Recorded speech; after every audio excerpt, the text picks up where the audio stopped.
Hello and welcome to the Just Interesting podcast with me, Robin, and Martin. Hello. Hello. How are you, Martin? I'm well. The British, we talk about the weather, don't we? But the weather's been scorching for about the last 2 months. And now there's a little bit of freshness in the air. There's a bit of rain. A hint of rain. I'm cool. A dabble of rain. I'm glad. I'm looking forward to the rain. It hasn't arrived here yet, but I'm so grateful. I think I'll do a Shawshank Redemption when it comes, run outside, open shirt. I like it. Hands in the air. Wash off all the crap. I wonder how many people get the reference just looking out the windows. What's that guy? Oh, Shawshank. Yeah, that's it. Yeah. That's what he's doing. Yeah.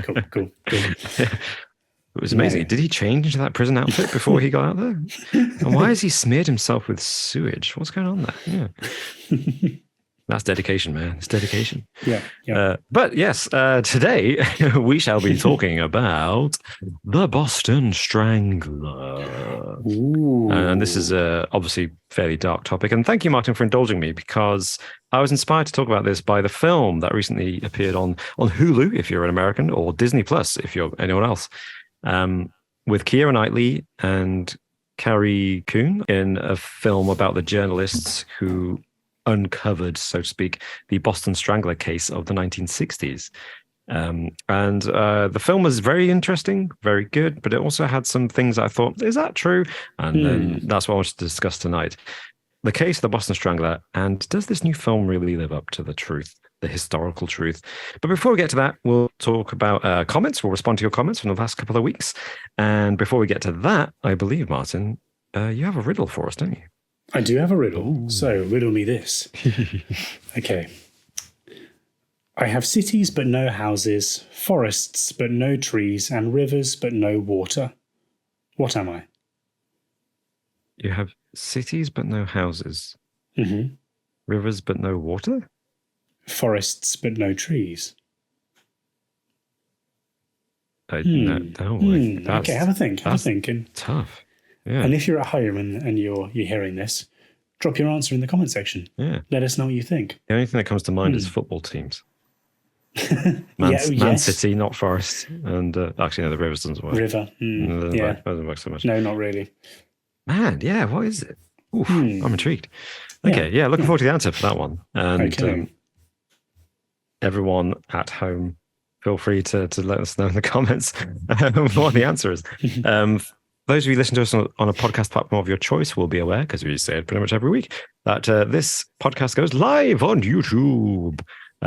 So please do feel free to check it out over on YouTube, subscribe to the channel, and you'll get notifications for when we do go live. But if you are listening to us on a podcast platform of your choice, please do feel free to contact us at JInterestingYT on Twitter, or I'm at AllTimeRobin. And I'm at MartInteresting. Oh, thank you. And before we move any further, actually, before I forget, I should definitely thank our wonderful Patreon supporters and YouTube members, who are genuinely some of the most wonderful people in the world. Obviously, all of our listeners are wonderful. Genuinely, I mean, you're taking the time to listen to us. That's absolutely incredible.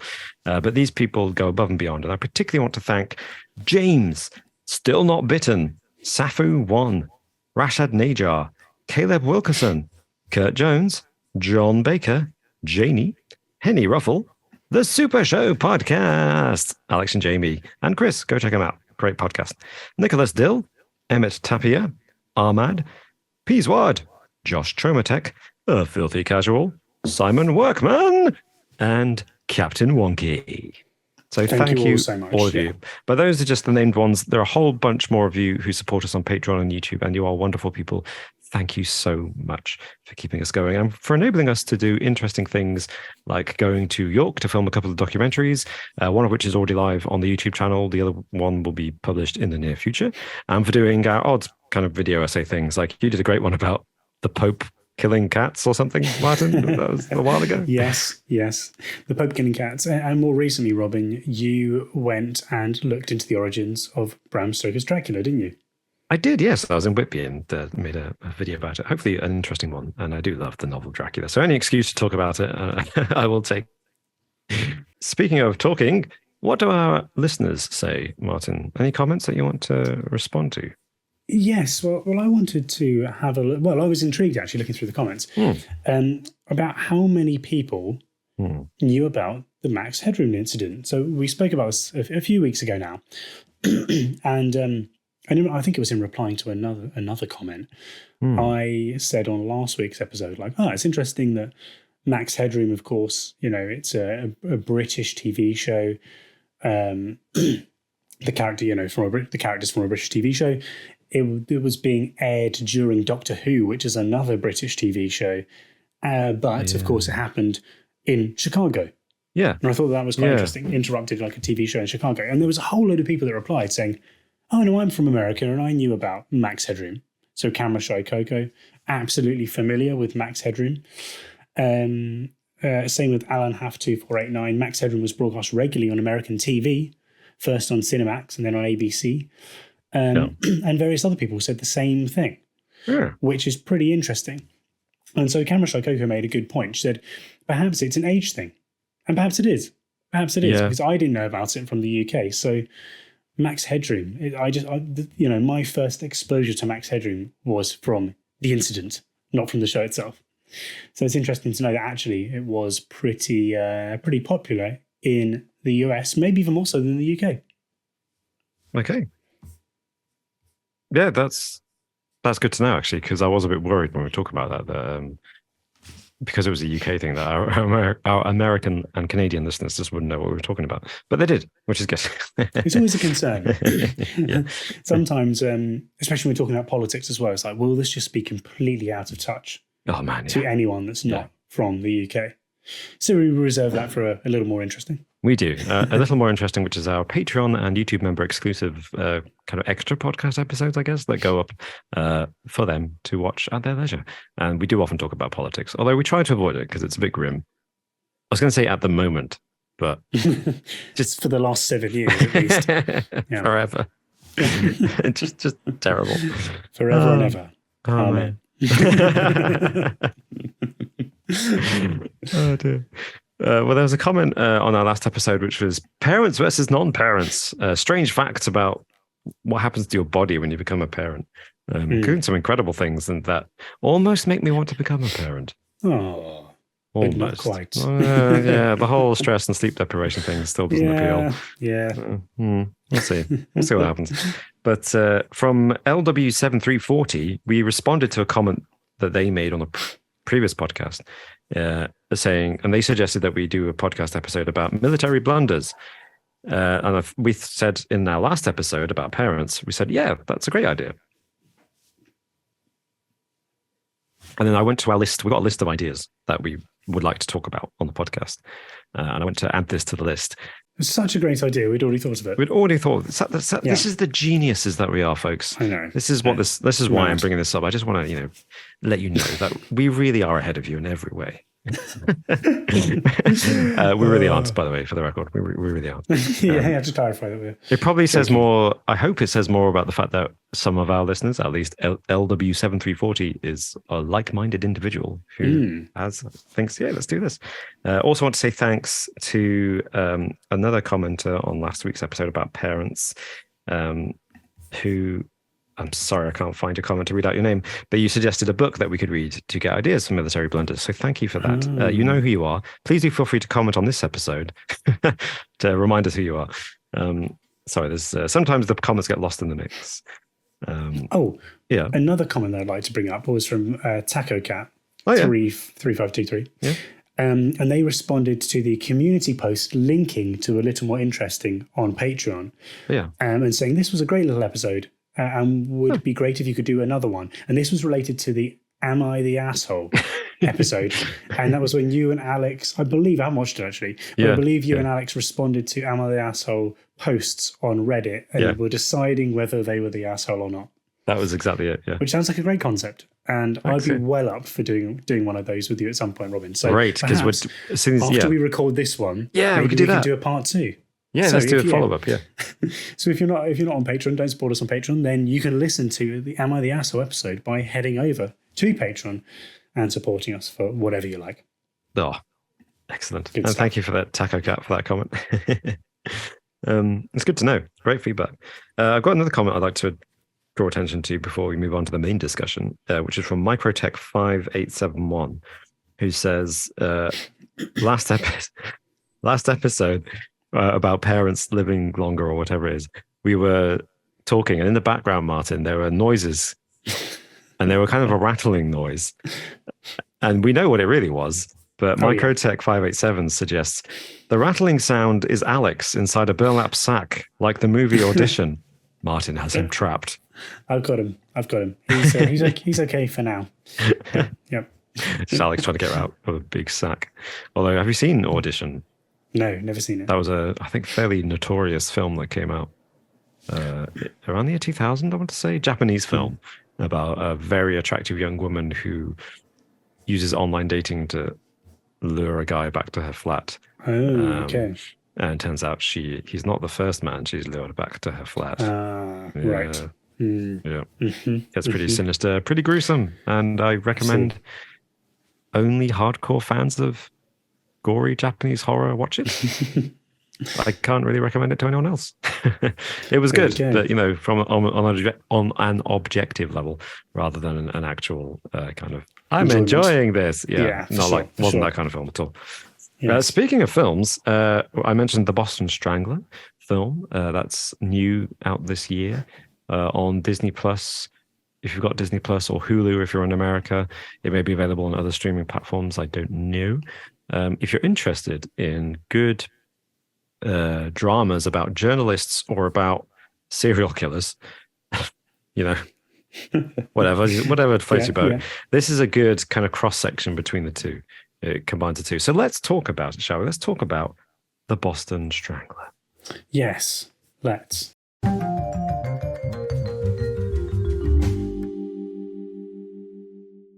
So let's talk about the Boston Strangler. So a little bit of background for you, Robin. Yeah. Between June 14th, 1962 and January the 4th, 1964, 13 single women between the ages of 19 and 85 were murdered in the Boston area in Massachusetts. Most of them were sexually assaulted and strangled in their apartments, with items of clothing like stockings being tied around their necks. With no sign of forced entry into their homes, the women were assumed to have let in the murderer themselves, either because they knew him or because they believed him to be a maintenance man, a delivery man, or another service man. In fact, a lot of them, it was thought, let this man in believing that he was there not to shoot them with a gun, but to shoot them as a photographer with them modelling. So this is how he came to get the name as the measuring man. He'll come, take your measurements.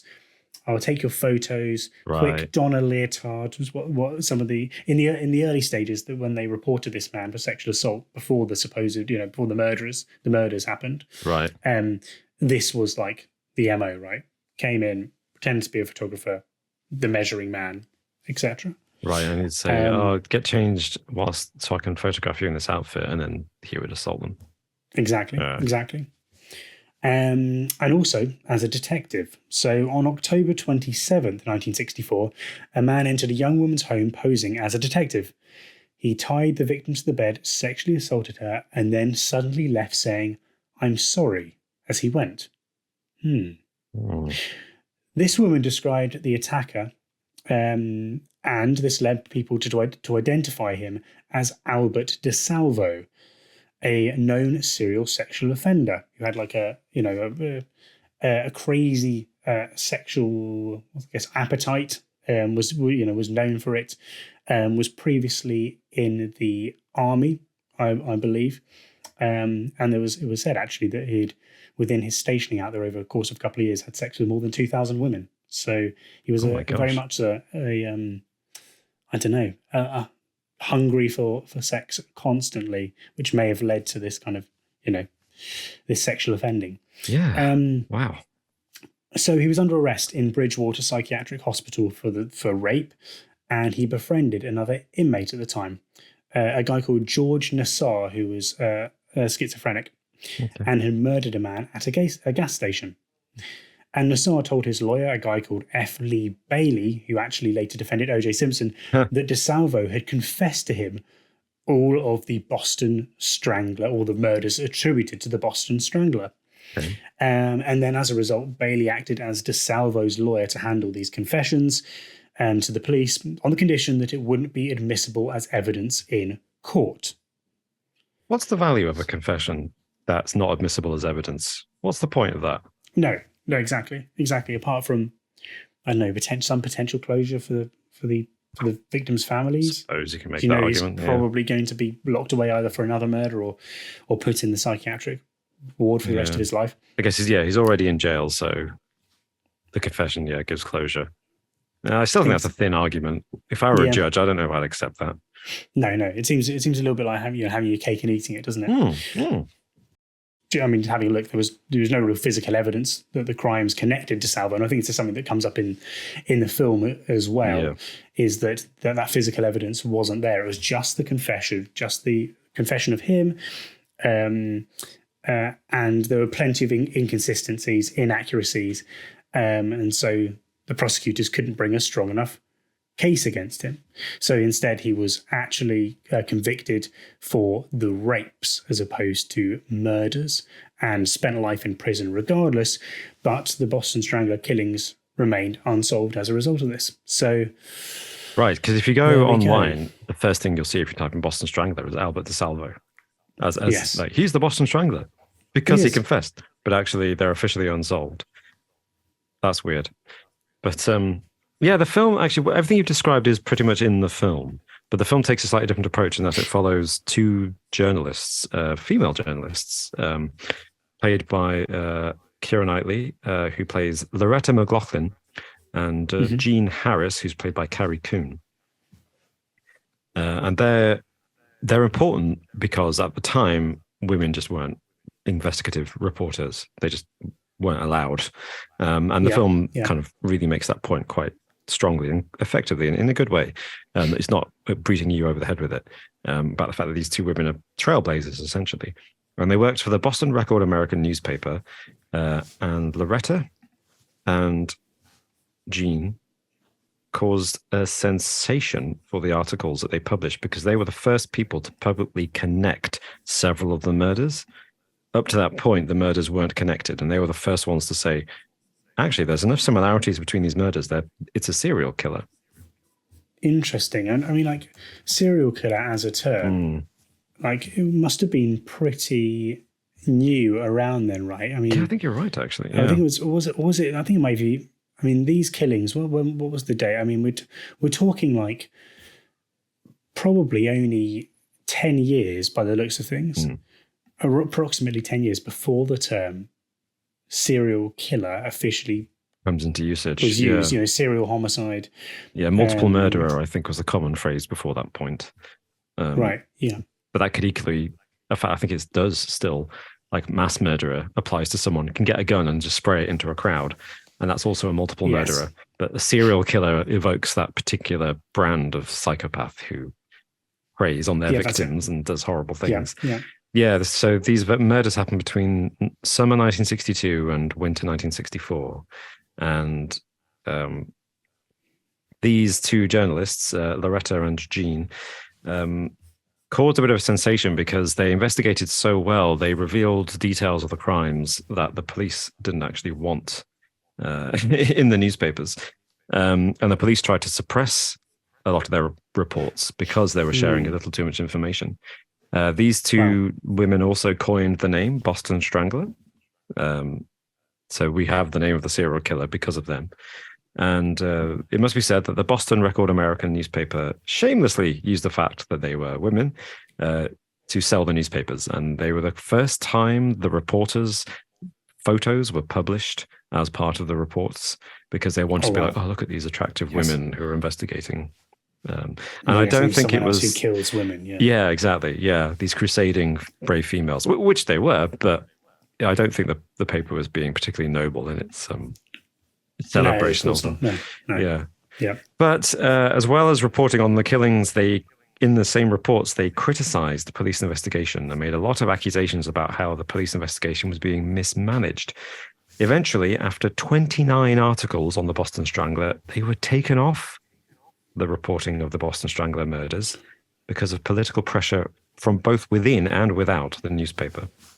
So their bosses weren't happy about these two women causing trouble, and the police, politics in Boston wasn't happy with these two women causing trouble and criticizing the police. Now, in the film, and this is where it gets interesting. In the film, it shows Loretta McLaughlin, which is Keira Knightley's character, refusing to let go of the case, even after she's taken off it. And she investigates further, despite not being allowed to, and she realizes that Albert DeSalvo's confession, which you've described already, was a bit dodgy, and she picks up on the inconsistencies that he describes between the crimes he committed and the crime scene details that the police had.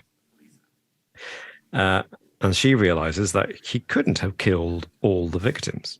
He may have killed some of them, but he can't kill all of them. So she realizes that there were multiple killers, not one killer.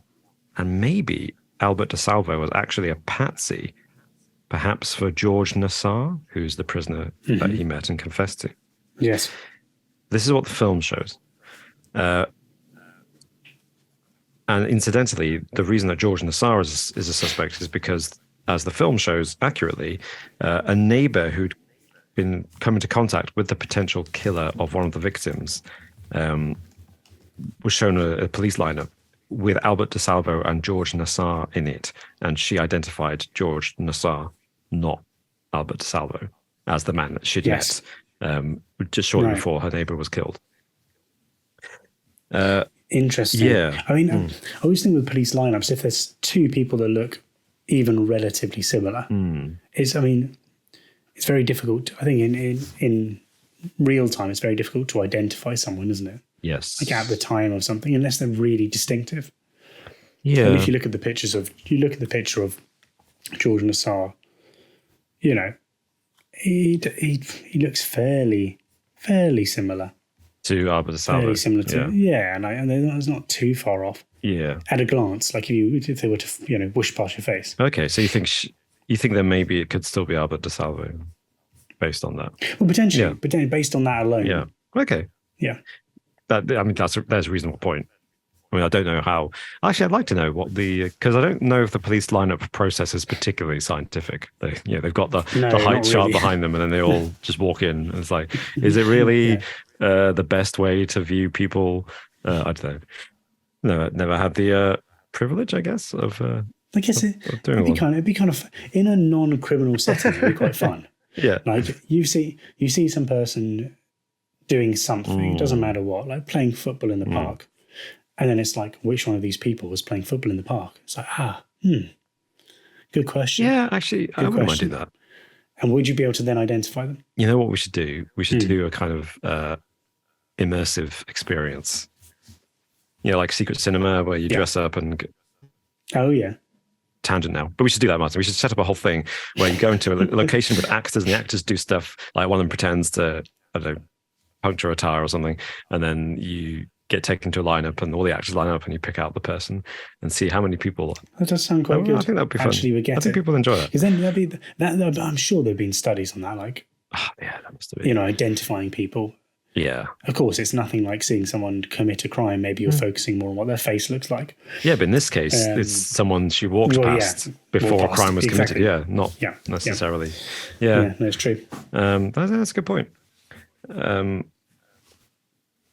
So apparently, and the film shows Loretta McLaughlin investigating further, and as she investigates Albert DeSalvo's confessions, she notices that although he accurately describes some details that only the police knew about of the crime scenes, he also repeated mistakes from some of the newspaper reporting about the crime scenes.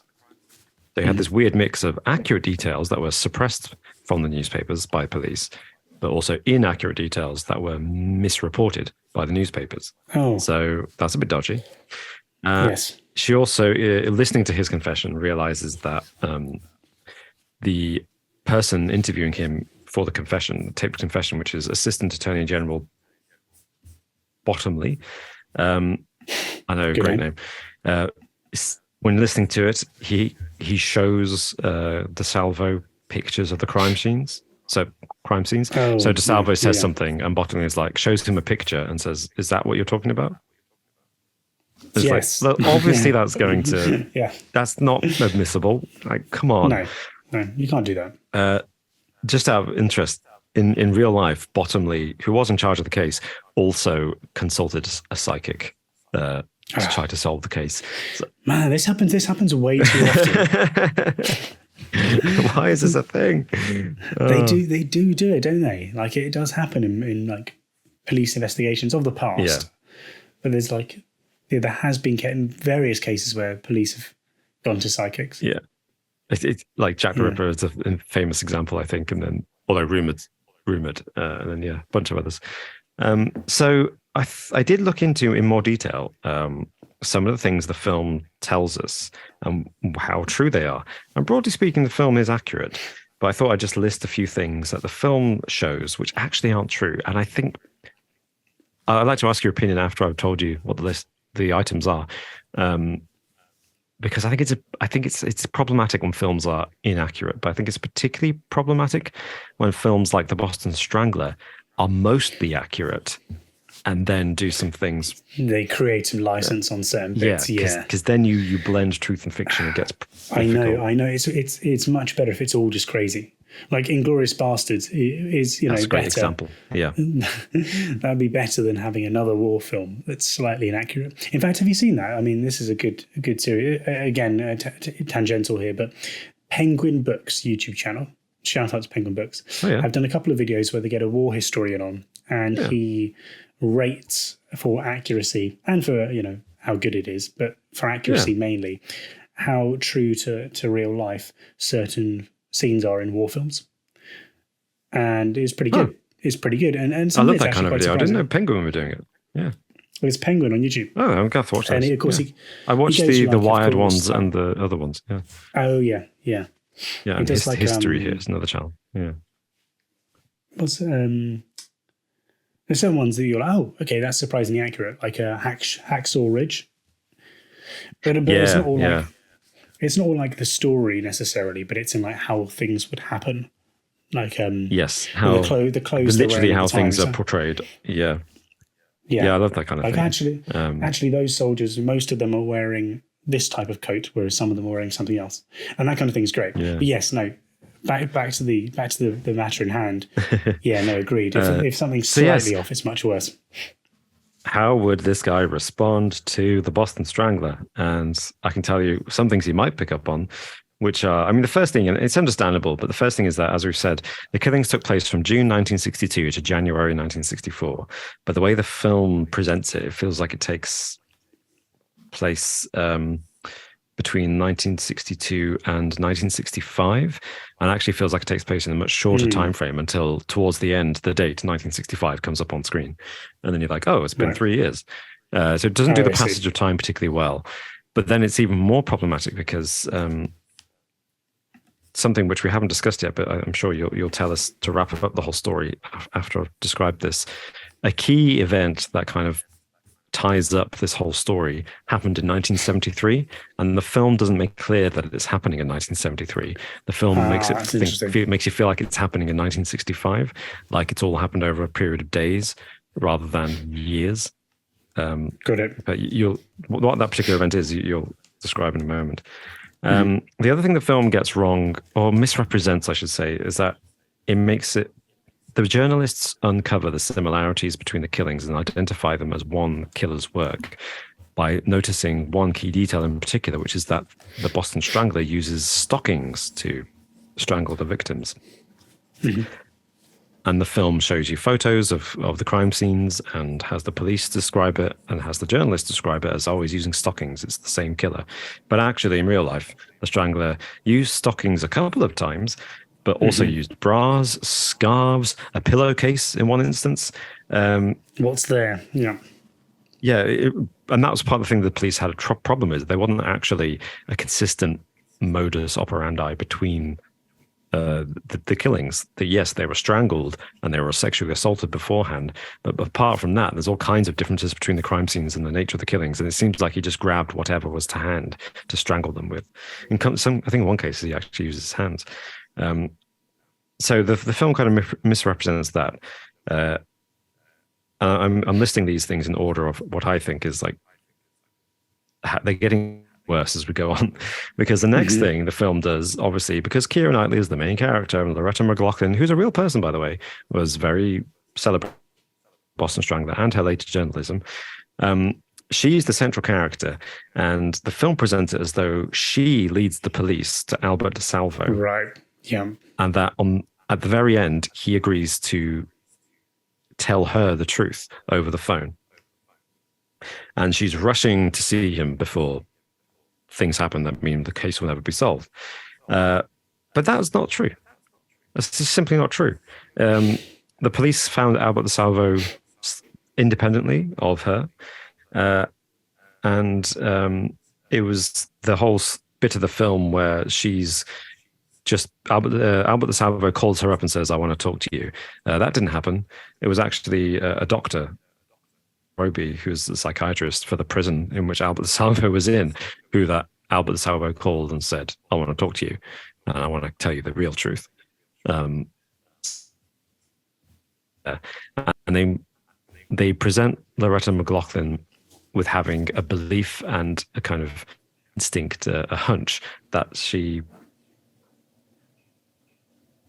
frankly just never had. It's just isn't the case. That's quite a big, but that's the kind of the main character syndrome, isn't it? Of these films, you've got to base everything around that main character.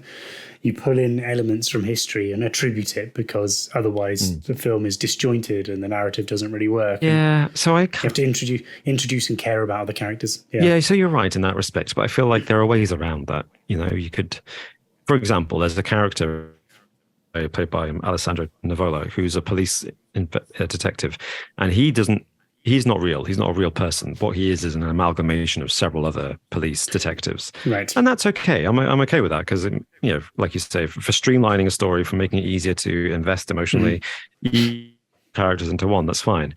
But why couldn't he be the one who uncovers major parts of the mystery like the police did in real life, rather than played by Knightley? That's my question for that. But it gets worse. In my opinion, that the film commits is that in the film, the police believe they've got one killer and they've captured Albert DeSalvo for it. He's confessed and it's done and dusted. And in the film, twist is that after she's uncovered the dodgy things in his confession, which she didn't do in real life, Loretta McLaughlin realizes that there wasn't just one Boston Strangler. There Boston Stranglers. But this is untrue on two major fronts. And the first thing is that the police's working hypothesis throughout the investigation was actually that there were more. And it wasn't until Albert DeSalvo confessed that they thought, oh, it was one guy. And as I mentioned, it was Loretta McLaughlin and Jean Harris, I want to say was her name. Yes, Jean Harris, who invented the name Boston Strangler and this concept of a serial killer. And that's fine. That was their conclusion based on the evidence that they had. But the myth of the Boston Strangler as a single murderer was created by them. And then Albert DeSalvo confessed. And the police were like, oh, well, you know, that solves that then. Even though in real life, unlike in the film, the police were thinking, we think there's more than one. Some of them might be copycats based on the newspaper reports that you keep making and giving crucial details. Exactly. And then actually, so much so does the film misrepresent the truth that Loretta McLaughlin, as late as 1992, in the Chicago Tribune, that Albert DeSalvo was the Boston Strangler. Whereas in the film, in seemingly 1965, she's there racing around trying to convince everyone that, no, there's multiple killers and you've got to reopen the case. And this is a miscarriage of justice and the real killer's still out there because there's more than one of them. But that's just simply not true. She never said that. She never believed that. And I feel like that's in an age where people are very skeptical of the police already. I feel like misrepresenting the true history of a major serial killer investigation like that is kind of irresponsible. Yeah, no, it is, isn't it? For the sake of drama. Yeah. It's especially as it's by the sounds of it, it's as a biopic history. It relies on historical accuracy. It's not based on a true story, right? It's recanting the true story. Yeah, supposedly. Yeah. Yeah, no, that is problematic. Yeah. And in fact, this whole idea that Albert DeSalvo's confession may not have been all it seemed to be comes from Dr. Ames Roby, the guy he called to say, I want to tell you the truth, and Dr. Ames Roby wrote in 1968 in an article for the Boston Globe that he heard another prisoner coaching Albert DeSalvo to remember something.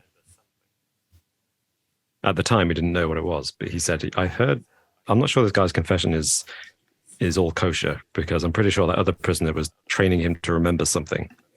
Right. Of course, we know from his confession that it was definitely a bit dodgy, and some of his details may have come from the newspapers. Yeah. I mean, do you think that DeSanto then, if he wasn't the Boston Strangler, if there were multiple Boston Stranglers, or even if he had, he didn't kill anyone, do you think it was just kind of the fantasy and the notoriety? He's going to be in prison for life anyway for the whole load of rapes he's done. Perhaps he just wanted that notoriety. But I would say that there's not too much of a stretch between breaking into people's houses and forcibly raping them and then also strangling them, right? I don't think there's as much of criminally there's a distinction, but in reality, you think about that kind of, obviously that passion, that kind of, what's the word? The adrenaline and all that kind of stuff. I wouldn't be surprised if, one of those things led to the next. Yeah. I feel like I'm not a criminologist, of course, but I think you're right. I think it's very easy to see an escalation of that violent crime from assault to murder. Yeah. And there's something, not getting too dark, but there's intimacy when you strangle someone. And I feel like that's how do you, what? It sounds like you're speaking from experience. No, that's not what I mean. I don't know what, I mean, I have no idea what it's like when you strangle someone. But if you when you're sexually assaulting someone, obviously it's again. Okay. I find it easy to imagine that sexual assault is an intimate act for the person doing the assault. Yes. I assume for the victim too, but I don't want to assume anything. But and therefore strangulation, which is an intimate method of killing someone, seems like a logical extension of that too. Right. Gotcha. So not just the fact that he killed them, is the method of killing seems like a logical extension of the sexual assault, to me at least. Yes. Yeah. No, absolutely. And if the evidence that the sexual assaults did happen, even if there wasn't outright evidence, it's as you say, it seems logical, but we will never know. I mean, there wasn't any physical evidence that tied DeSanto to the murders themselves, so we're not going to know in that regard. And then, of course, November 1973, he was stabbed to death in the prison infirmary. So he had recanted his confession to Roby at this time, and was on his way. Roby was on his way to hear DeSalvo officially withdraw his confession when DeSalvo was murdered. And actually, it was never determined who killed DeSanto, which is utterly bizarre. That wouldn't come out and nobody was criminally charged for it. Just crazy in itself. Well, on the day that the guy's going over to take his withdrawal of confession. Yeah. That was definitely... I know. That must have been the real Boston Strangler was there and killed him. Maybe arrested for something else. Arrested for another rape. I don't know. Yeah. Maybe. But yeah, so we'll never know. And that must be horrendous for the families of the victims as well. Yeah. Right. So you have a lot of, I mean, some of it's circumstantial, but evidence pointing to this person. And then for that to be taken away from you. Like, that this guy is obviously, they've got to be dead, but he was going to be put in prison for life regardless. But there's not justice for you individually. Like, you don't care if this guy's got 10 life sentences. If he was going to get another one attributed to your loved one, you'd want that to happen. Yeah. And it's accountability. Particularly, I think that's it. Also knowing the circumstances, because we know for a fact through Dr. Romy, the psychologist, that he said he wanted to withdraw his confession. So you've got to make a choice as a family member, I guess, as a relative of the victims, to say, I'm going to choose he was the killer and he was just withdrawing his confession to stir some crap up, rather than choose to believe that he actually wasn't the killer, in which case the killer's still out there and we'll never know. And wait, I don't know, is this worse than, say, Jack the Ripper, where we never caught him? In some ways, yes. Or is it? I mean, I think if you believe that he was the Boston Strangler and he did kill these women, yeah, although he was never convicted, there's a high, in my opinion, there's a high likelihood, even if he didn't kill all of them, but it's by the seams of it, he killed at least some of these women. And so that, in that sense, you can make up your own mind and know, who done it. Yeah. But yeah, it's just, I think for the families, there's definitely an injustice. Whereas if no one's ever caught, there's an injustice, but it's not like this, we know who it is, but the justice hasn't been served. It's just we haven't found out who it is. So, yeah. I mean, it's pretty horrible. Do you think in your heart of hearts that there were multiple killers in Boston at this time with similar but not identical MOs? I think yeah. I don't know him enough, but I feel like I've seen enough true crime. I've read enough true crime novels and reports, and I've seen enough films and TV, I guess, to feel like killer changed their MO in as many ways as the Boston Strangler seemed to do. And the doubts around DeSalvo's confession stick with me. The fact that he got some details wrong and then mimicked details that were mistaken by the newspapers does seem dodgy. But at the same time, he knew stuff for sure about some of the killings that could only mean he was there, or knew someone who was there. So, and it's hard. I don't blame the police for this, but it's hard not to think that by 1964, the police were just so desperate to close the case, anything would do. And as soon as someone confesses, and it's a plausible confession, it's like, well, yeah, like let's close the lid on this, good. But I don't know if that's fair of me to assume that of the police. I just feel like I don't blame them if that was how they felt, and we're like, okay, we've solved it, it's done. I'm sure that's how a lot of police forces feel when you have the pressure of the media, especially on you to make an arrest, to attribute it to someone. And of course, 13 families as well, who I'm sure were not silent in their phoning up at the police. So I can understand it, whether it's the right thing to do or not is another matter. But yeah, it's tough. So, it would be interesting to know, do we know whether there was any of the DNA evidence?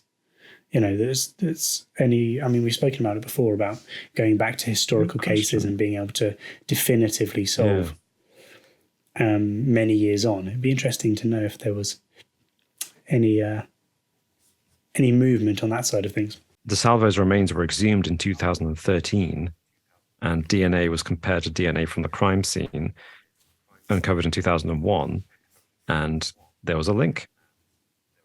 It was DeSalvo. So he definitely has been connected through DNA to the final victim. That's a good point. The question is, can we assume, therefore, that he killed the others? The previous 12? Well, there we go. I imagine that, as technology improves as it has done up till now, we'll have more answers in the future, but we will see. That's pretty conclusive. That's a big... Yeah. That's a pretty big tick in the box. I'm reconsidering my answer to your previous question now about whether I think there were multiple murders or not.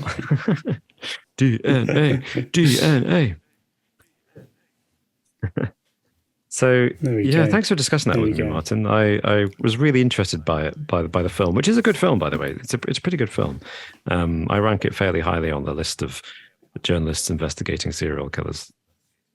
There aren't many of those, but it's a good one anyway. There's a few. Yeah, There's Zodiac. Zodiac, I think, is probably the king. The Zodiac's a really good one. Yeah. I like it, actually. I just like that genre of films of journalists investigating things.